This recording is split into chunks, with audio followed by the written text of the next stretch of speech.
안녕하십니까. 개혁신당 최고위원 전성균입니다.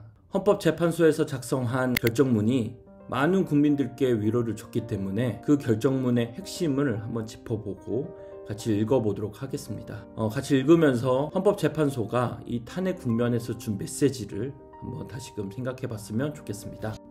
지금부터 2024 헌납 8 대통령 윤석열 탄핵 사건에 대한 선고를 시작하겠습니다. 피청구인의 취임 후 이 사건 계엄 선포 전까지 국회는 행안부 장관, 검사, 방통위 위원장, 검사원장 등에 대하여 총 22건의 탄핵소추안을 발의하였습니다. 이는 국회가 탄핵소추 사유의 위헌, 위법성에 대해 숙고하지 않은 채 법 위반의 의혹에만 근거하여 탄핵 심판 제도를 정부에 대한 정치적 압박수단으로 이용하였다는 우려를 낳았습니다. 그러나 이 사건 계엄 선포 당시에는 검사 1인 및 방통위 위원장에 대한 탄핵 심판 절차만이 진행 중이었습니다. 2025년도 예산안은 2024년 예산을 집행하고 있었던 이 사건 계엄 선포 당시 상황에 어떠한 영향을 미칠 수 없고 이 예산안에 대하여 국회 예결특위에 의결이 있었을 뿐 본회의에 의결이 있었던 것도 아닙니다. 따라서 국회의 탄핵소추, 입법, 예산안 심의 등의 권한 행사가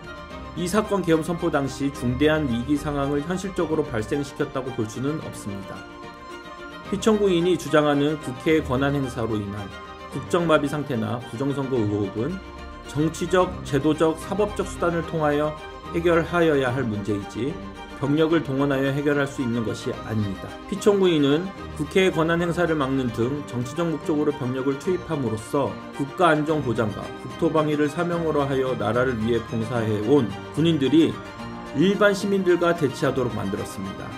이에 피청구인은 국군의 정치적 중립성을 침해하고 헌법에 따른 국군 통수 의무를 위반하였습니다. 2025년도 예산안에 관하여 헌정사상 최초로 국회 예산결산특별위원회에서 증액 없이 감액에 대해서만 야당 단독으로 의결하였습니다. 피청구인이 수립한 주요 정책들은 야당의 반대로 시행될 수 없었고 야당은 정부가 반대하는 법률안들을 일방적으로 통과시켜 피청구인의 제2요구와 국회의 법률안 의결이 반복되기도 하였습니다. 그 과정에서 피청구인은 야당의 전횡으로 국정이 마비되고 국익이 현저히 저해되어 가고 있다고 인식하여 이를 어떻게든 타개하여야만 한다는 막중한 책임감을 느끼게 되었을 것으로 보입니다. 그러나 피청구인과 국회 사이에 발생한 대립은 일방의 책임에 속한다고 보기 어렵고 이는 민주주의 원리에 따라 해소되어야 할 정치의 문제입니다. 국회는 소수 의견을 존중하고 정부와의 관계에서 관용과 자제를 전제로 대화와 타협을 통하여 결론을 도출하도록 노력하여야 합니다.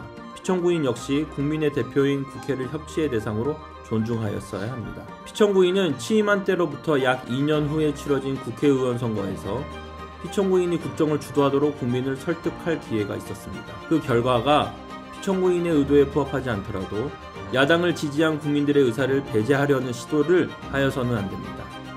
그럼에도 불구하고 피청구인의 헌법과 법률을 위반하여 이 사건 계엄을 선포함으로써 국가 긴급권 남용의 역사를 재현하여 국민을 충격에 빠뜨렸고 사회, 경제, 정치, 외교 전 분야의 혼란을 야기하였습니다. 피청구인의 법 위반 행위가 헌법 질서에 미친 부정적 영향과 파급 효과가 중대하므로 피청구인을 파면함으로써 얻는 헌법 수호의 이익이 대통령 파면에 따르는 국가적 손실을 압도할 정도로 크다고 인정됩니다.